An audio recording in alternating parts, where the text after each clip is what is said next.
একসঙ্গে আমরা কালী পূজা সেরে আইতেছি, তখন এনে দেবব্রত বট্টাইছে কিছু মাফিয়া পাল্টাছে মেলাগড় সেন্টু বর্মন বর্তমান কাল আজকেই শপথ লইছে মেলাগড় পূর্ব চণ্ডীগড়ের প্রধান একটা মূর্খরে প্রধান বানাইছে, যারা দিয়ে সেটা মেলাগড় রাজনীতি করতেছে, মাফিয়া গুন্ডামি করতেছে।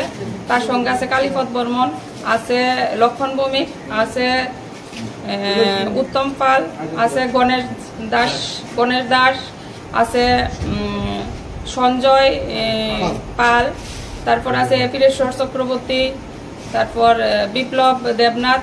তারা সবাই এদিকে বসে আমার জামাইরে রড দিয়ে এসে বাড়ি দিছে, দাও দিয়া কূপ দিছে, আমার বুকে টাচ করছে, আমার হাতে দুটা টান দিছে সেন্টু বর্মন, আমারে মানে বিশ্রী জায়গার মধ্যে হাত টাচ করছে। তার লেগে আমরা আজকে থানাতে আইছি, থানা তারা যাতে অ্যারেস্ট করে সঙ্গে সঙ্গে।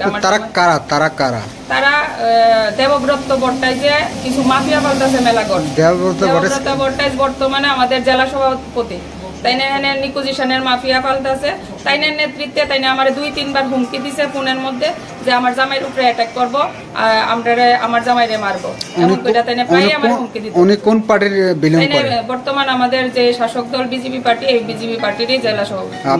আপনি কোন পদে আছেন? মেলাগড় মিউনিসিপ্যালিটির চেয়ারপারসন। আমারে কইতেছে আমি আমার দল থেকে আমি পদত্যাগ দিতাম, তাইনের মর্জি মতো যাতে মেলাগড় পৌরসভার বিভিন্ন সম্পদ দখল করতে পারে, হাতে নিতে পারে টাকা পয়সা, এই কারণে তাইনের মর্জি মাফিক তাইনা এখানে চেয়ারম্যান বানাবো। আজকে কি কারণে উপর লেভেলে বা আপনার সিএম বা মানে অন্যান্য পদাধিকারী যারা আছে মিনিস্টার লেভেলে, আপনি কি এই বিষয়টা জানাইছেন? হ্যাঁ, আমি সবাইকে জানাইছি। কাকে জানাইছেন আপনি? আমি সিএম রে জানাইছি, কিশোর বর্মন আমাদের এমএলএ নলছড় বিধানসভার কিশোর বর্মনরে জানাইছি, রাজীব ভট্টাচার্যরে জানাইছি, আমি সবাইকে জানাইছি। তার পদক্ষেপ কি ছিল?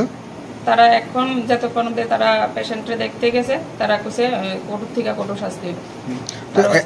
ঘটনাটা আজকে না, ঘটনাটা দীর্ঘদিনের দেখে চলতেছে নাকি? দীর্ঘদিন ধরে সেটা ষড়যন্ত্র চলতেছে, কিন্তু এরকম ভাবে যে হামলা করবো তাই কইতেও আমারে, কিন্তু এরকম যে করবো এটা তো আমরা গুণা করে টের পাইছি না। ঘটনাটা কোন সময়? এটা তো 9:30 10টা বাজে।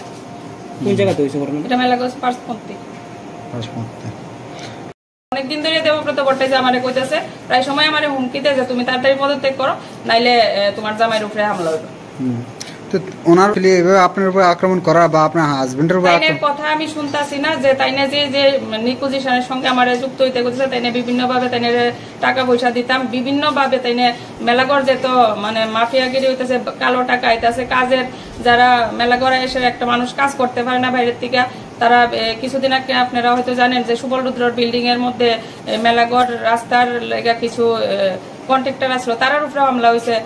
ঠিক দেবব্রত বট্টাইজে এটি করছে, শুধু দেবব্রত বট্টাইজে টাকা লাগে, টাকা ছাড়া তাইনার কোনো কথা নাই। তাই না আমার মেলাগড় মিউনিসিপ্যালিটি থেকে প্রায়ই কয় তাইনার লাখ লাখ টাকা বাইর করে দিতাম, যেটা আমি শুনি না, তার লেগে তাই না আমার উপরে এভাবে আমার জামাইয়ের উপরে আজকে আক্রমণ করে। আমার হাজবেন্ড এখন জিবি হাসপাতালে আছে।